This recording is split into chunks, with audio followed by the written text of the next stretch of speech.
नमो हरिहन्तां नमो सीतानं नमो आयर्याणं नमो वज्राय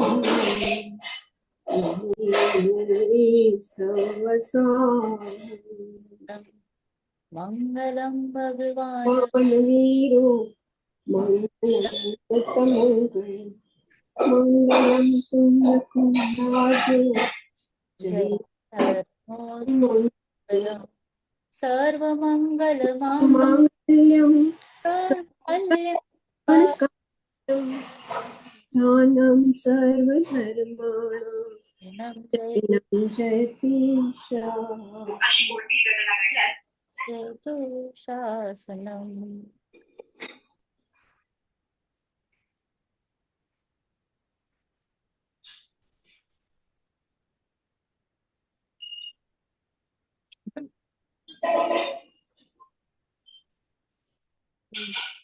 जय Jinendra, welcome back. जय जिनेन्द्र. જય જિનેન્દ્ર, જય જિનેન્દ્ર. યસ યસ, તમે મને કીધું તો રાઈટ. અચ્છા, એજ ફેક્ટર હતું 95. ઓકે, ગુડ લાઈફ, એકદમ પ્રોપર હતા, કાઈ નહોતું. Very good. તમે સવાલે કઈ વાત ધર્મની?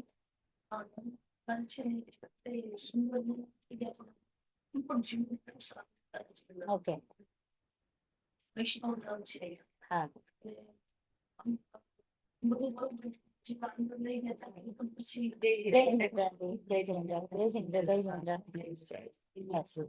ઓકે. ચલો, વી start. Last class we did આત્મા પરમાત્મા, બરાબર?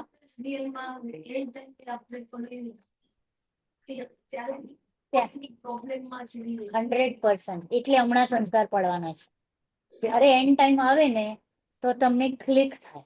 એટલે સપોઝ આપણે પીડામાં હોઈએ, આપણે ન વિચારીએ, આજુબાજુ વાળા આપણને સંબોધન કરી શકે. યસ યસ, બરાબર.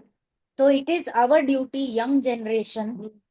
Okay Charvin, it is our duty as young generation કે મમ્મી પપ્પા કે આપણા જે પણ એલ્ડર્સ હોય એ લોકોનું જ્યારે ટાઈમ આવે તો આપણે સંબોધન કરવા હાજર રહી જવાનું. ઓકે, અને એવું નથી આંટી, તમારે પણ રહેવાનું.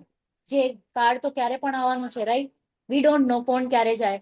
તો જસ્ટ સંસ્કાર હમણાંથી પડેલા હશે ને તો વી કેન ટેલ. કારણ કે એ બહુ આકુરતામાં હોય તો એને કહી દેવાનું કે આ બધું મોહ છે, રાઈટ? છૂટવાનું તો છે જ. તો અહીંયા જ મોહ તોડી નાખો, એવું આપણે વારે ઘડી કહેતા રહેવાનું કે આ શરીરથી પણ તોડો ને અમારાથી પણ તોડો. એ લોકો ફેમિલી સાથે બહુ અટેચ્ડ હોય, રાઈટ? એલ્ડર્સ હજી શરીરનું એટલું હોય કે ન હોય, I don't know, but family, મારા છોકરા, મારા વહુ, મારા, right? So there at this point of time it is our duty, જે પણ સાધર્મી હોય એને આવીને સંબોધવાનું. આઈ નો ક્યારેક બહુ આકુરતા હોય તો એને ન પણ ગમે તો શાંતિથી જોવાનું એનું માઇન્ડ સ્ટેટ શું છે, પછી કહેવાનું. અધરવાઇઝ એ નેગેટિવલી પણ લઈશે. તો એ બહુ એકદમ નાજુક પળ હોય છે. તો જ્યારે પણ એને સાતા જરાક લાગે ને ત્યારે જઈને કહો તો સારું લાગે. તો એને જાય, ગળે ઉતરે. અસાતામાં હજી એને નહીં સમજાય એટલું, કારણ કે એને અંદરથી જ મજા ના હોય ને તો એને એમ લાગે કે બકવાસ બંધ કરો. હા, બકવાસ બંધ કરો, બરાબર? Okay, so last class we did that was one more. હા, આત્મા પરમાત્મા, બરાબર? તો there are two types કે three types. How many? Very good. અંતરાત્મા, પરમાત્મા. Very good. અંતરાત્મામાં કોણ આવે?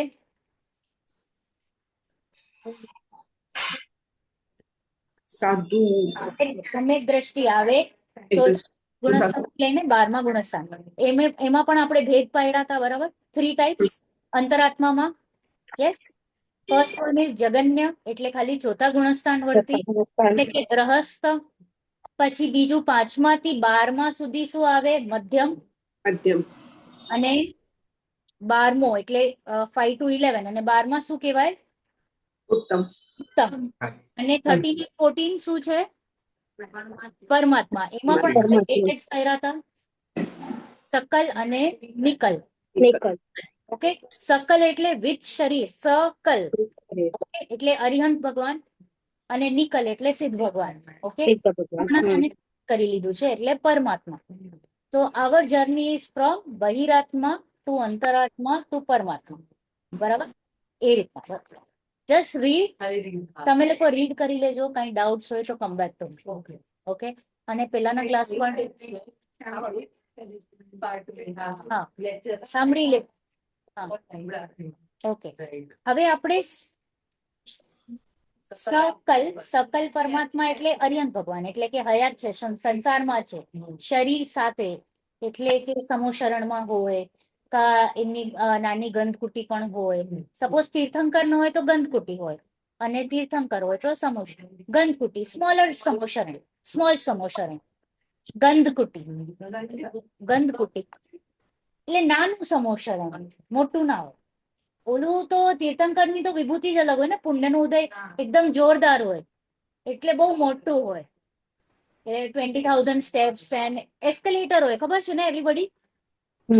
You don't have to climb, no મહેનત, ડાયરેક્ટ ફર્સ્ટ સ્ટેપ પર પહોંચવાનું એન્ડ ધેન એસ્કેલેટર. ઓકે, એટલે આપણે પગથિયા પણ નથી ચડવાના, એમ એની રચના કરે છે કુબેર. કોના કહેવાથી? ઇન્દ્રના કહેવાથી. ઓકે, સૌધર્મ ઇન્દ્ર કે, અને પછી કુબેર વિલ ડુ, અને ઇટ ઇઝ મેજિકલ. અને જેમ તીર્થંકર પરમાત્મા જેમ નિર્વાણ થાય એટલે સમોશરણ પણ વયું જાય. અચ્છા, ને ઘણા મૌન હોય જેનો ઉપદેશ ન હોય, એવા પણ હોય. હા, તો એની ગંધકુટી હોય કે એમને ન હોય? એમની હોય તો સહી હોય, કારણ કે છે ને સમોશરણ એટલે પછી એમ જ વિહાર કરે. It is like that only. અચ્છા, સમવસ્ત્રણ સાથે જ વિહાર કરે. હા, mostly. Let me just confirm, but 99% તો એમ જ વિહાર કરતા હોય છે. Okay, Yes. એટલે મૌન હોય તો પણ.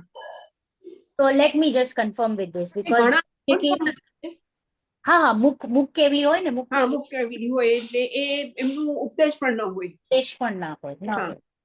તો એવા there are many types of કેવલીસ. ઘણા બધા ટાઈપના કેવડી હોય, એટલે જે ઉપદેશ આપે, જે ઉપદેશ ના આપે, પછી જેમનું જસ્ટ થયું હોય કેવળ જ્ઞાનને નિર્વાણ થઈ જાય, ટાઈમ જ ન રહે, એટલે ઉપસર્ગ કે કંઈક થયું હોય તો એવી રીતના પણ થાય કે ધ્યાનમાં બેઠા બેઠા ઉપસર્ગ થયું હોય ને વયા જાય. એવી રીતે અલગ અલગ અલગ અલગ ટાઈમ. હા, એટલે there are different types of કેવલીસ. એનું પણ મને બહુ બધું ખ્યાલ નથી, બટ લિસ્ટ ઓફ કેવલીસ છે. ઓકે, તો હવે આપણે બહુ જ માર્મિક ઇમ્પોર્ટન્ટ, જેમ કે દ્રવ્ય શીખ્યા ને આપણે, પછી દ્રવ્ય ગુણ પર્યાય શીખ્યા. Very very important. દ્રવ્ય ગુણ પર્યાયનું સ્ટ્રક્ચર અગર શીખી ગયા, હવે નેક્સ્ટ પ્રયોજનભૂત છે તત્વ નિર્ણય. તો વોટ ઇઝ તત્વ નિર્ણય? તત્વ બહુ સાંભળીએ, બરાબર. ગુરુદેવ પણ શું કે, હું પરમાત્મા છું એમ નક્કી કર, નિર્ણય કર, અનુભવ કર. તો અનુભવ. નક્કી, નિર્ણય, અનુભવ, તો એ છે તત્વ નિર્ણય. તત્વોનું જ્યાં સુધી નિર્ણય નહીં થશે ને બુક્સમાં, એટલે આપણા જ્ઞાનમાં ક્લેરિટી નહીં આવે. જ્ઞાન ઇઝ ડિસાઇડિંગ એવરીથિંગ. નહીં થાય, એ નહીં થાય. બધું જ કામ જ્ઞાનમાં થાય છે, અને પછી શ્રદ્ધાન પલટે છે. હવે છોકરીને જોવા જાઓ તમે, તો તમે શું ડિસાઈડ પેલા જુઓ ને કે કેવી લાગે છે, એટિકેટ શું છે, બોલે છે ચાલે છે કેવી રીતના, જમવાનું કેવી રીતે બનાવે છે, રાઈટ, કેવી રીતે પીરસે છે, કેવી રીતે ચાલે છે, શું એજ્યુકેશન છે, એનું ફેમિલી બેકગ્રાઉન્ડ, બધું નિર્ણય ક્યાં થાય છે? જ્ઞાનમાં. ધ્યાનમાં. જ્ઞાનમાં વી આર ડિસાઇડિંગ, રાઈટ, બરાબર. એવરીથિંગ ઇઝ ડન બાય જ્ઞાન. રાઈટ રોંગ, બરાબર છે નથી બરાબર, પોઈન્ટ્સ આપો છો તમે. And then what? આ છોકરી છે, ધેન બીકમ શ્રદ્ધાન. પછી તમે નહીં કઈ વિચારશો કે કેવી રીતે ચાલે છે, શું ચાલે છે, ના, બસ બેસ્ટ છે, આ જ મારી માટે છે, મારા સન માટે આ બરાબર છે.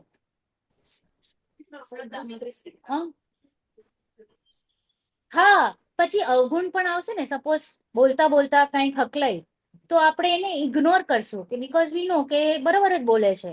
મે બી બીકોઝ સમટાઈમ્સ ત્યારે એવું કંઈક થઈ ગયું હશે, ક્યારેક ચાલતા ચાલતા કંઈક ઠેસ આવી ગઈ હોય કે લિપ કરવા માંડી જાય, તો આપણને ખબર છે ના ના એ બરાબર જ ચાલે છે. તો એ બધું શું થઈ ગયું? એ થઈ ગયું શ્રદ્ધાન. તો સેમ સમજાણું કે શ્રદ્ધાન પલટી, ચારિત્રમાં ગડબડી ચાલુ છે હજી, કે હજી હકલાવશે, ક્યારેક ક્યારેક જમવાનું બગડી પણ જાય, રાઈટ, ક્યારેક ચાલવામાં ગડબડી થાય, તો ધીસ ઇઝ કોલ્ડ ચારિત્ર. ચારિત્ર ઉપર ફોકસ નહીં કરવાનું. શ્રદ્ધાન પલટી ગયું, ચારિત્ર બરોબર થઈ જશે વિથ ટાઈમ. ઓકે, સો બધું નિર્ણય જ્ઞાનમાં કરવાનું છે, એટલે તત્વ નિર્ણય. તો આ તત્વ શું છે? તત્વ એટલે પ્રયોજનભૂત તત્વ, which is what you have two decide. હું કોણ છું? જેમ કે લાસ્ટ ક્લાસમાં આપણે આ 5 આંગળીઓ કઈ રીતે, બરાબર, કયા કયા છે? આ શું છે? ભૂલી ગયા બધા? હા, ભૂલી ગયા. નહીં ભૂલવાનું. This I am asking this. સંયોગ, શરીર. સંયોગ, શરીર, વેરી ગુડ, કર્મ. એક્સેલન્ટ. યાદ રાખજો. સંયોગ, શરીર, કર્મ. શરીર, કર્મ, હમ. પછી આ શુભ અશુભ શુદ્ધ આપણા જે ભાવો છે એ ભાવ છે, એના ભાવ. દ્રવ્ય. Now listen, last to last class મેં શીખવાડ્યું હતું કે આ દ્રવ્ય ગુણ પર્યાય એકમાં જ ઘટિત કરવાનું છે, બરોબર છે ને? તો આ નથી, પણ હમણાં ખાલી સમજાવવા માટે હું કહી રહી છું, કારણ કે આનું પણ આપણે એને બાય બાય કરવાનું છે, એના ઉપરથી પણ દ્રષ્ટિ હટાડવાની છે. ઓકે, તો ધીસ ઇઝ યોર સંયોગ. તો આ સંયોગ મારા નથી. પછી આ શું કીધું? શરીર હું નથી. શરીર સંયોગ મારા નથી. શરીર હું નથી. કર્મ જે આવો નથી અને આટલો નથી. શુભ શુભ ને શુદ્ધ ભાવ જેટલો જ નથી, હું આવો છું. Okay, this is what I am and you have to go here. તો આના માટે છે ને આ 7 તત્વોનો નિર્ણય કરવો પડશે. તો હવે આપણે 7 તત્વો અહીંયા લગાડ્યા હતા. તો આ કયા અજીવ તત્વો ક્યાં ગયા?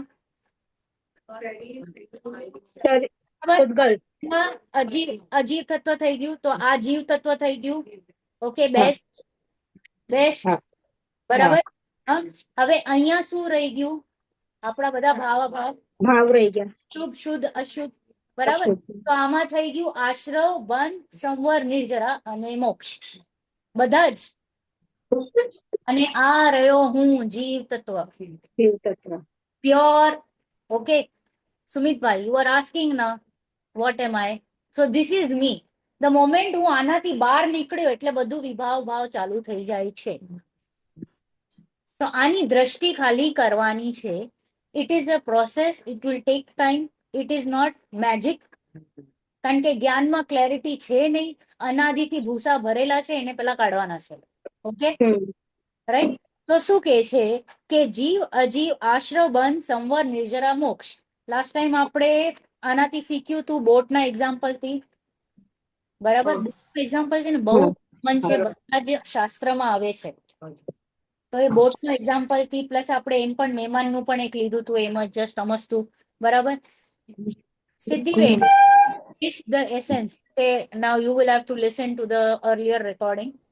Now, जीव तत्व ज्ञान दर्शन स्वभावी आत्मा को कहते हैं. હવે સિદ્ધિબેને લાસ્ટ ક્લાસમાં પૂછ્યું હતું તત્વ અને પદાર્થનું શું ડિફરન્સિએશન છે, બરાબર? Yeah, I actually read it about it. If you want, I can tell you કે જીવ દ્રવ્ય એટલે પર પદાર્થ. Very good. અને જીવ તત્વ એટલે હું પોતાનો આત્મા, મારો પોતાનો આત્મા એટલે જીવ તત્વ. I told you last class also કે નહીં, તમે કીધું કે we'll do it, પણ પછી I was so curious about it, so then I started reading વિતરાગ વિજ્ઞાન. તત્વ એટલે શું? હું. જીવ તો તમે પણ બધા છો, તો તમારામાં મને સુખ મળશે? બધા જ જીવ દ્રવ્ય થઈ જાય. તત્વ એટલે હું. Page number 11. ઓકે, તત્વ એટલે હું અને આત્મા એટલે શું? આય. સંસ્કૃતમાં આત્મા એટલે આય. આય તો આઈ એમ નેહલ, આઈ એમ ચારવીન, આઈ એમ રચના. આય થી તો બધા વાકેફ છીએ અને બધામાં આય લગાડી જ દઈએ છીએ આપણે. તો આય ની મહિમા જ નથી, તકલીફ એ છે. તો આ આય કોણ છે? તો આ જ્ઞાન દર્શન સ્વભાવી છે, ચેતના ગુણ વાળો છે. તો આને કહેવાય તત્વ. એટલે મારું, રિલેટેડ ટુ મી.